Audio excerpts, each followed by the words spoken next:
season 2022, we can barely hold in our excitement.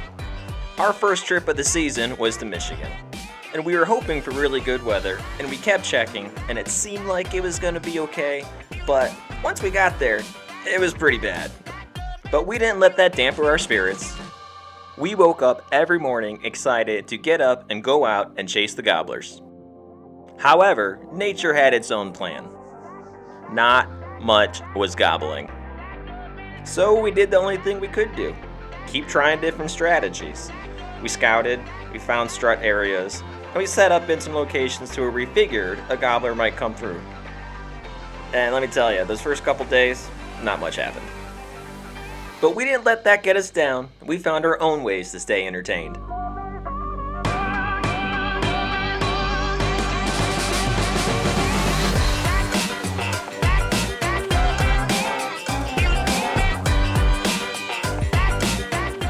Instead of wearing a spot out like an old pair of shoes, we decided to drive around. And as we were heading to a different piece of public, we drove past a private property that had 3 different gobblers in the front yard. Hey guys.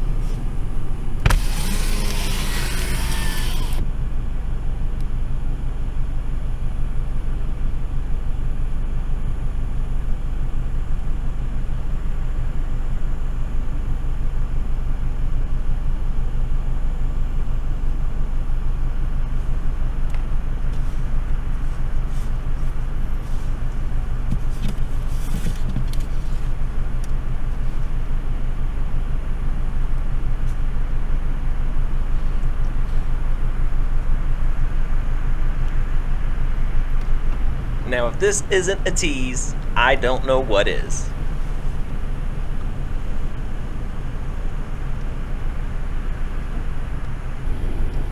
Well. Yuck.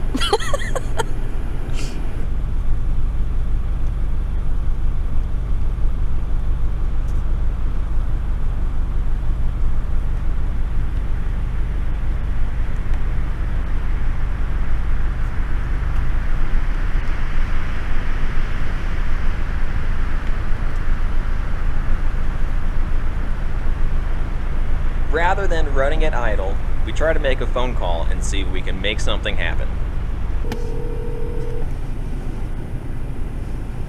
Hello, we are not available now. Please leave your name and phone number after the beep. We will return your call. Hi, I'm calling for... My name's Dane Whitsett. You can reach me at... Thank you. You're not getting very far. They're right there.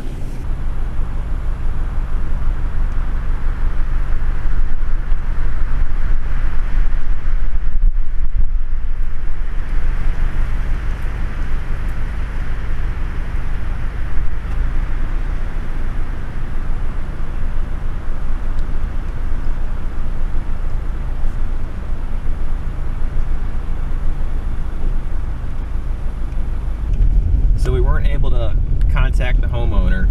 We got bad service and no answer on the phone, but there's 2 chunks of private and then there's public.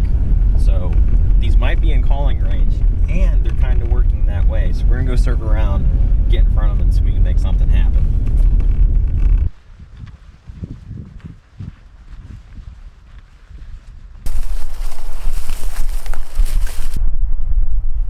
After a couple hours and 2 different setups, it was pretty obvious that these gobblers weren't going to leave these hens.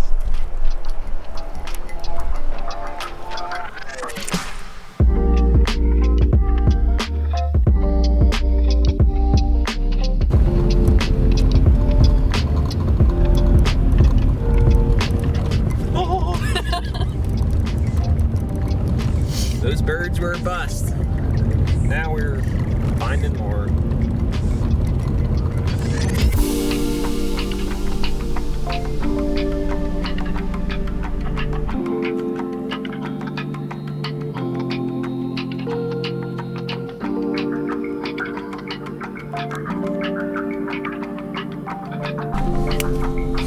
That's a good sign. That's what we want to see. Turkey turkeys out and about. Excuse me. Excuse me, miss. We're looking for your boyfriend. Excuse me.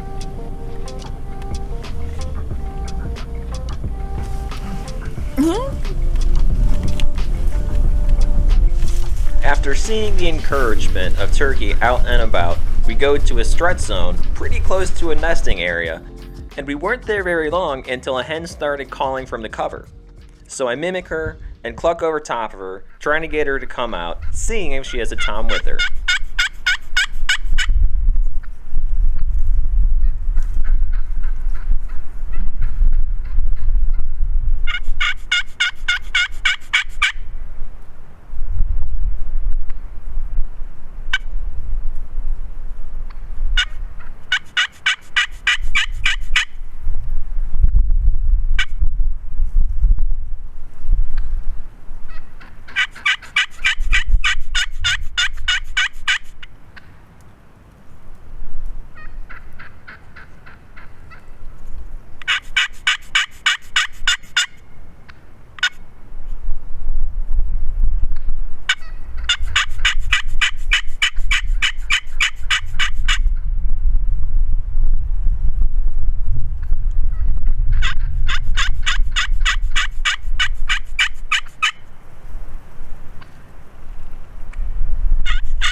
Eventually, she emerges from the cover, but she's alone.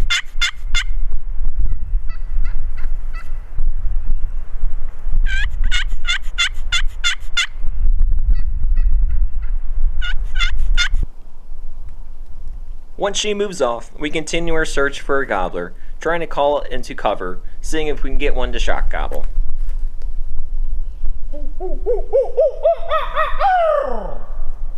Not long into our search, one gobbles about 150 yards away, and we have zero cover, so we rush into a setup.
Oh, no, I see him run. You see him? Oh, run in. Through that field. We can go look.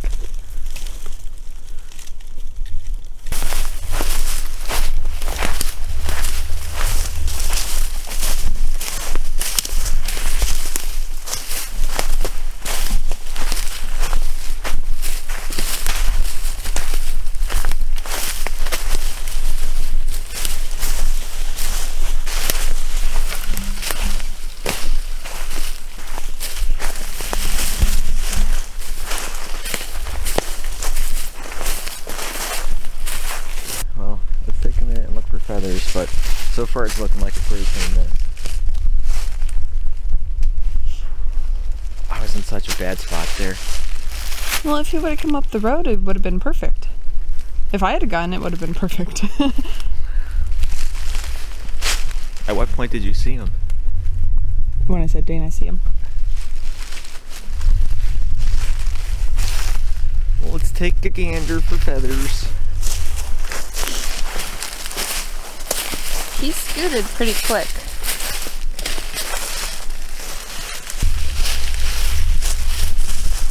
Because I just saw the tip of his head, like over here.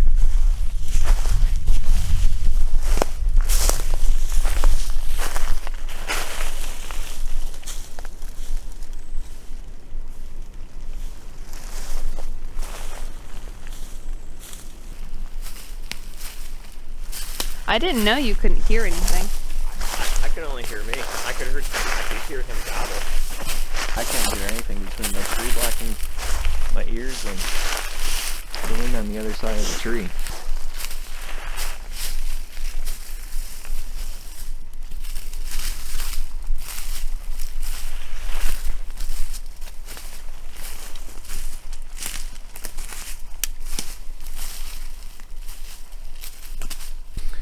We just looked for blood and feathers for about 20 minutes. Nothing, which is good. Clean miss. Kind of what we thought right off the rip.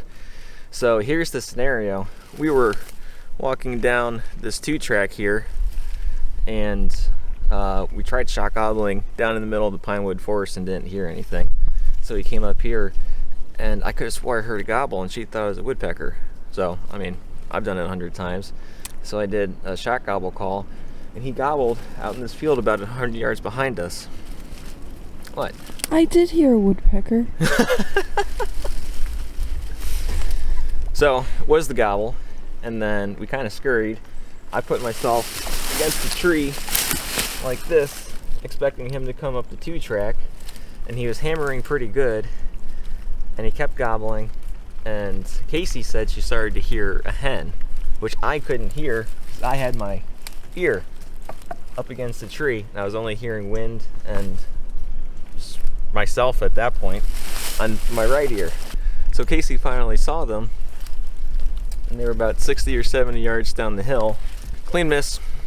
I'm okay with the clean miss. Doesn't hurt my feelings any. I don't think she was nearby. I No? heard her. She didn't sound nearly as close as he did. She must have stayed in the field, and then he must have came up. We were hoping he was going to work this 2-track, but he came up through the woods.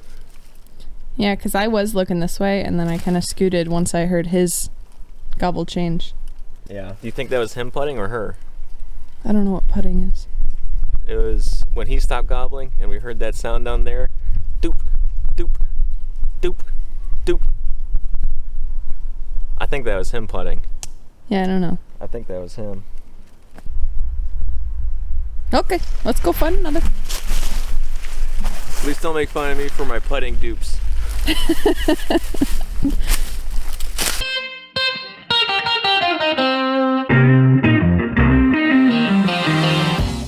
So we kept on searching.